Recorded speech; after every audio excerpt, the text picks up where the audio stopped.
It is March 31st, 1985, and Vince McMahon needs something to stop the freight train that is Starcade. Oh, I have an idea. WrestleMania next on Turnbuckle Talk. They think they got the answers. I change the question. Talk about your Psalms. Talk about John 3:16. Austin 3:16 says I just whipped your ass. I will come away with the championship belt and see new horizons. Ladies and gentlemen, the winner of this contest and new Intercontinental Champion. Welcome back to Turnbuckle Talk. I'm with my esteemed panel, Payne, Gretzky, Beef, Luke, Bad Company, Brown, and of course the mouth, EJ. This is Charlie Hustle. Boys, how you guys doing tonight? Good.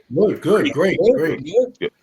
I think. Listen, man, we can't start a journey down the golden age of the WWF without starting with WrestleMania, right? Mm-hmm. Vince's big response to him challenging the territories, right? And him kind of saying, screw that. I have a different idea of what wrestling is supposed to be.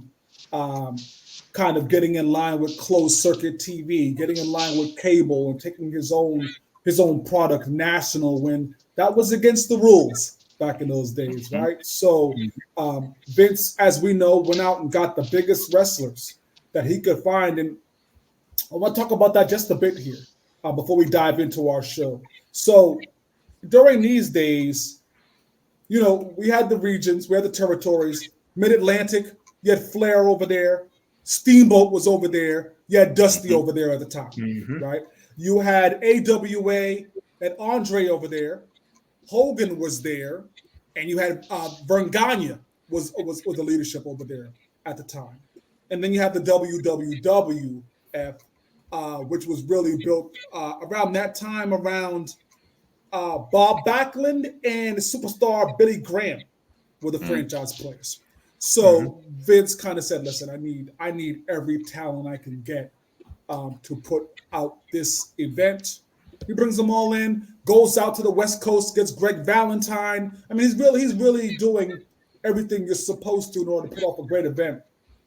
And one of the biggest things here is that Vince does what no one else does. We mentioned that he brings it national, but he also brings an element of pop culture to wrestling, which we hadn't seen before, which paid huge dividends for him leading up to the event with marketing, and then the payoff of the actual event. So, Payne, I'm going to start with you. With all the flash, flair, pomp, and stunts of WrestleMania 1, who was the most important non-wrestler at the event? I mean, some would say it's Cyndi Lauper because of the MTV thing in the 80s and girls just want to have fun.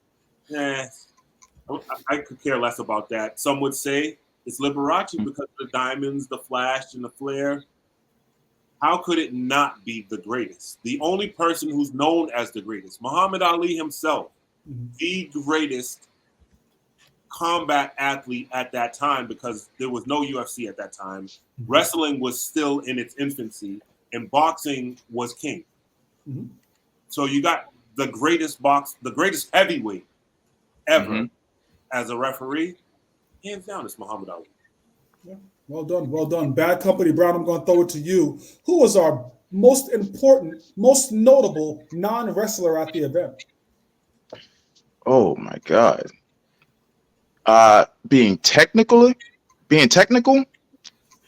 even though he did wrestle in WrestleMania, I would still say Mr. T. Fair. First of all, at that time in '85, Mr. B.A. Baracus was actually scared of jumping off planes in the A-Team. Well done.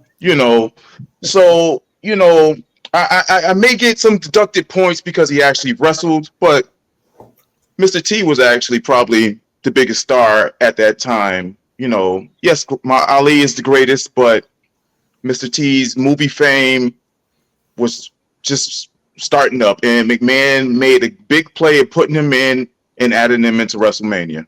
Fair. No points deducted. Actually, this is a fair game for me. I'll let you pass on that. Ben, we're going to you, Mr. B. Fluke. Most notable non-wrestler at the event. Most notable non-wrestler at the event, I would have to say Cyndi Lauper.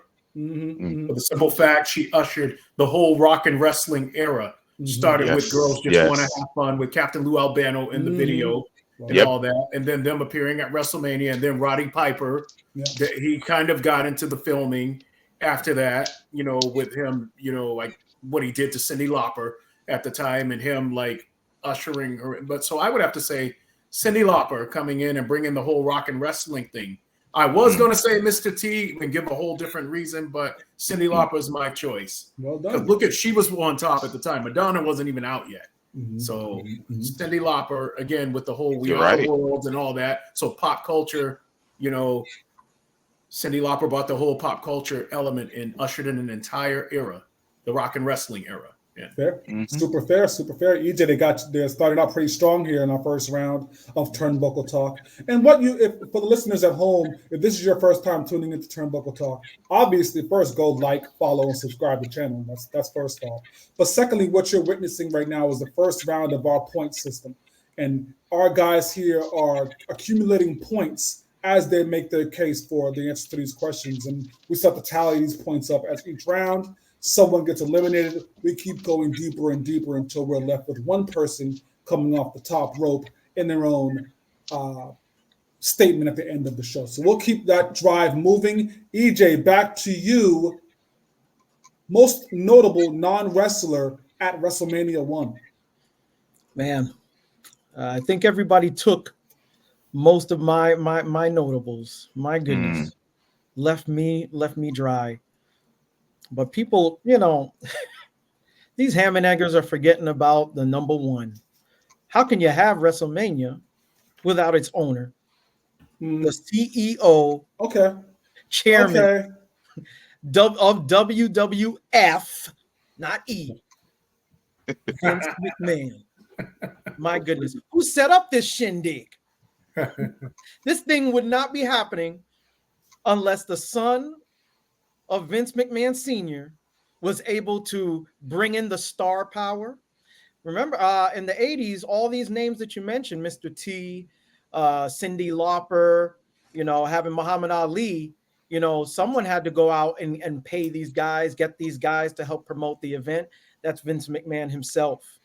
And, the event is nothing without him finding the venue, finding the biggest venue in the world at the time, making sure that they can play up to the tropes of the time and having all the storylines put in as it is, us against the foreign powers, having all the stars of the other entertainment entities in the entertainment world, boxing, sports, to merge in with wrestling and get that wrestling's name and recognition up, because WWF was not big, and we wanted to separate ourselves. Yeah, I'm part of it too. We wanted to separate ourselves from the Crockett side of things, the territories. Wanted to incorporate the entertainment into the cards instead of just pulling, singing the song of just what everybody's hillbilly gyms and all the little Georgia territories used to like to put in, the nice goody two-shoe guys. We're bringing those elements. Well, so what we're going to do for you folks at home is we're going to throw the points up on the screen for these guys. Payne is going to start this round out with 4 points for the first round. Sammy's going to end the first round with 7 points. Ben is sitting at 5 points. EJ is also sitting at 5 points, but -2 because he grabbed somebody who's on the WWF org chart. Come on, EJ. You said non-wrestler. You didn't say part of the thing. Get out of here. -2. That's going to bring him down. I thought he was going to give you the -2 because you said the biggest stadium in the world. Actually, it's not. And at that time, it definitely was not. Well, maybe in the States. Stature. Stature. Exactly. Biggest in name recognition, where everybody wants to go. It's where it's where the world is watching. It's the Mecca. Right, folks? Well done. Well done. Where the world is watching. I'll let that pass, but we're not going to let Vince McMahon pass. Get out of here. You kidding me? We're going to dive deeper, but I think the impact. First off, so if you guys have watched Turnbuckle Talk for any limited amount of time, you know that we give bonus points here for things that we hope guys watch and remember from these great events that are put on. And from WrestleMania 1, not just being a great event, but what it spearheaded, you guys missed a golden opportunity to earn some points from me by not talking about Hulk Hogan's Rocking Wrestling, which spins off of this. That has to come up there, right, as a non-entity kind of conversation. And then the WWF ice cream bars. But both classic things that have to come from these conversations. So when we're talking about entities outside of the ring, if you don't mention those, you miss a golden opportunity to get some extra points. Let's go to the second round here. And I think, one of the things that I liked about this card is that for all of these new, because granted, if you were a wrestling fan at the time, a lot of these entities were new to you in terms of, you didn't see these guys regularly. You saw them, a lot of them coming as an all-star type of game, what it was looking like. And so there were a lot of interesting storylines that were really starting to develop here in WrestleMania 1. Some, of course, the Mr. T. Hogan Piper stuff had been marketed and promoted for months before the event actually happened. Beef Luke, let me start with you. What was the best story arc to you in WrestleMania 1? Well, besides the Hulk Hogan Mr. T thing, I'm going to have to say the body slamming contest with Big John Studd and Andre the Giant with the $10,000, the build up and all that. At the time, Andre the Giant was a face and John Studd was a heel. So, of course, the two biggest guys in the whole organization, I'm thinking of in terms of what came after that. I mean, they got outside of the traditional, one-on-one, get in the ring, bell type of match, where somebody pins you or submits you. Right. So that definitely has to be one of the big buildups and storyline. Oh, $10,000 is that grabs here, and that's just, my take. Agreed. I like that take there. And opportunity lost by not mentioning Bobby the Brain getting in there and taking the money bag. Come on, Beef Luke. Bobby Heenan, of course. Can't believe I left that out. Come on. Opportunity lost. I have points ready for you. EJ, we're going to go to you as the mouth. Where are you going for the best story arc of WrestleMania 1? I think it's Iron Sheik and Nikolai, the foreign powers against the U.S. team, Mike Rotunda and Barry Windham. Look, I think in the 80s, mid-80s especially, Gorbachev, tear down that wall. That's a big event in the 80s.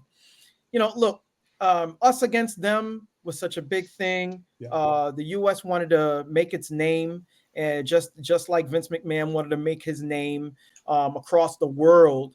And what better way to debut this worldwide spread event for the first time for the organization than to show us versus them. And so having the Iron Sheik and Nikolai in there was key. Although, the foreign powers did win. So it added, I think, to the allure of having that match. And, we didn't win. But, that to me was the big one of the bigger story arcs. Good point there. Bad Company. Brown, I'll go to you. What was the best story arc in WrestleMania 1? Beef Luke kind of took what I really was going to go in direction. But, the biggest storyline going into this would probably have to be the WWF actually even throwing the event of WrestleMania. Vince knew he had to do something. Starrcade was the biggest event. He knew he had to do something to keep WWF afloat. So he decided to put on this extravaganza to outdo, just to show this is where everybody's attention needs to be. So I think going into this, the biggest story would have to be the making of WrestleMania, which will go on for a lot of years. Yeah, very, very valid point. -2 for not answering the question. I'm asking you about come on, Bad Company. I'm asking you for a specific story arc, and you're giving me ownership decisions. Come on, man. -2 there. Payne, we're going back to you. Best story arc at WrestleMania 1. First of all, at the risk of losing points, my point is going to encompass all, which just goes to show that great minds think alike. So I'd like everyone to give themselves a Barry Horowitz.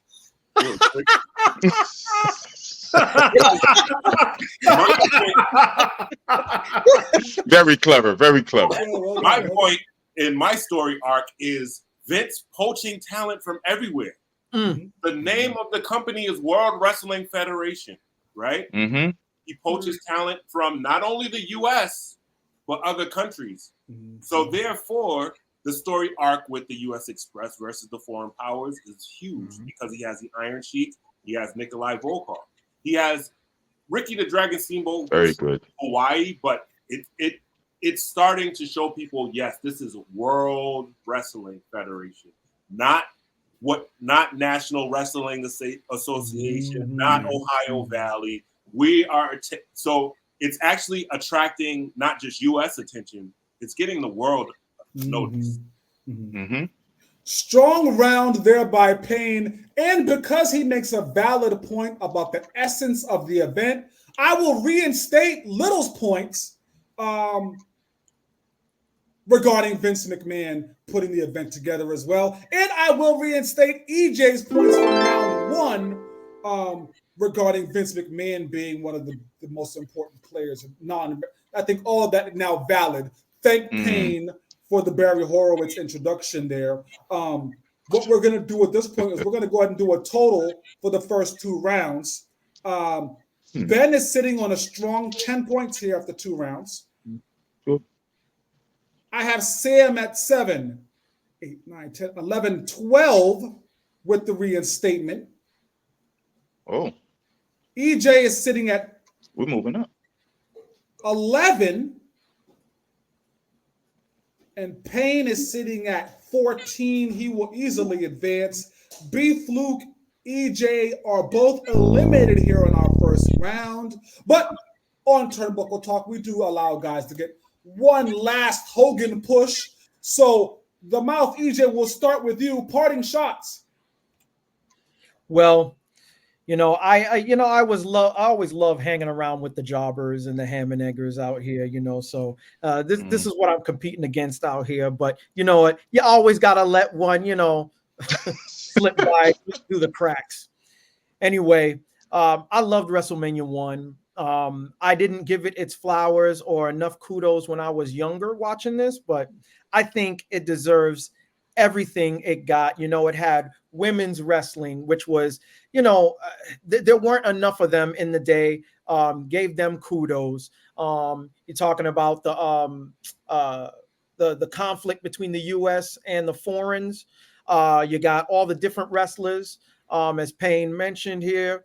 But the inaugural event being put in here with all the stars added and asked to come in and them contributing, being broadcast on closed circuit, all this lent itself to the future of the WWF becoming the world power. It's what the world is watching. Well done. Well done. We'll get EJ out of here on that note. Beef Luke, parting shots. I'm going to be very quick. 2 things we all forgot to mention. Easy Lover. Yes. and the launch of the LJN WWF figures and the whole Oh, and the thumb wrestlers, the whole phenomenon. Yeah, the thumb wrestlers.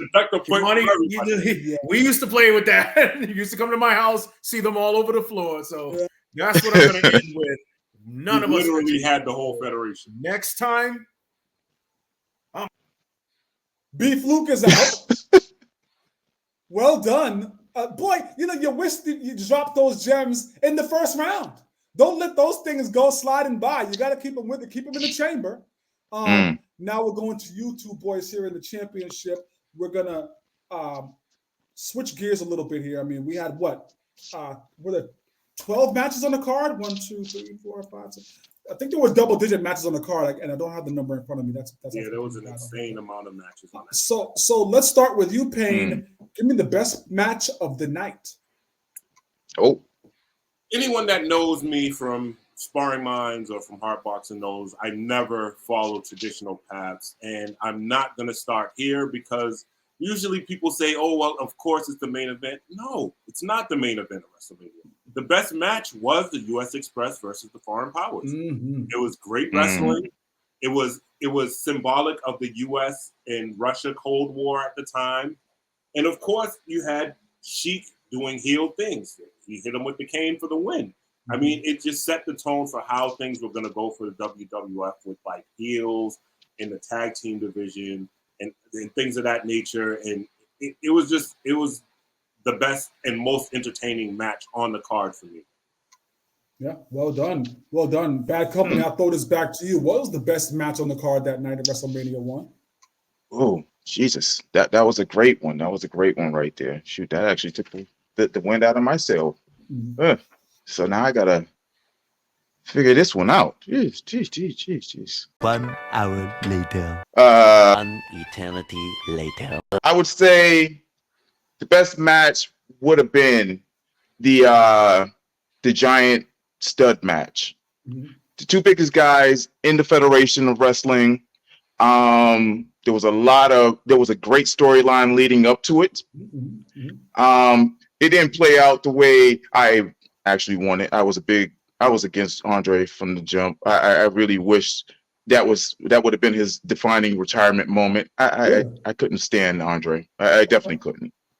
All in all, Stud lost the match, and of course, the money gets taken. Giant's cool with it. He just wanted to prove that he was the biggest giant in WWF, and I think that's probably where I'm going to go with this one. Okay, and that's fair by me. So we're going to take Payne's original 14 points from the first 2 rounds. We're going to give him an additional 7 in this round here for the championship. That leaves him with a total of 21. Sammy came into this with 12, and he walked into that championship round with 5, leaving him with 17. And that's going to put Payne as our champion here for WrestleMania 1. Bad Company, do you have any parting shots before we get you out of here? You know what? This is the season opener. I made it to the chip. I didn't prevail. Payne Gretzky, great job. Charlie Hustle, I'll be back. Okay, he'll be back. He will be back. In the meantime, we have Payne Gretzky, and for the Turnbuckle Talk listeners, what we do now is once Payne has eliminated the competition, we allow him a moment to come off the top rope. Payne, the floor is yours. If you listen closely, you can hear them chanting my name. Yes. The first moment off the top rope for Turnbuckle Talk belongs to yours truly, the great one, Payne Gretzky. And I just like to use this time just to acknowledge the lineage of wrestling. WWF has been a family business, not only for the McMahons. There are a lot of royal families that sprouted from this and are still continuing today. You have the Anoa'i family, who had Sika and Afa, Sika's son Roman Reigns, currently today. You also had Mike Rotundo, whose son Bray Wyatt and Bo Dallas, or Uncle Howdy now. You had Cowboy Bob Orton in WrestleMania 1, his son Randy Orton now. And you also had Dusty Rhodes would eventually come into the WWF, and his son Cody Rhodes now wrestles. So the lineage of WWF it's been a family business for years, and it looks like it's going to continue that way because all of these stars all have sons, and it's continuing on down the line. And I love every minute.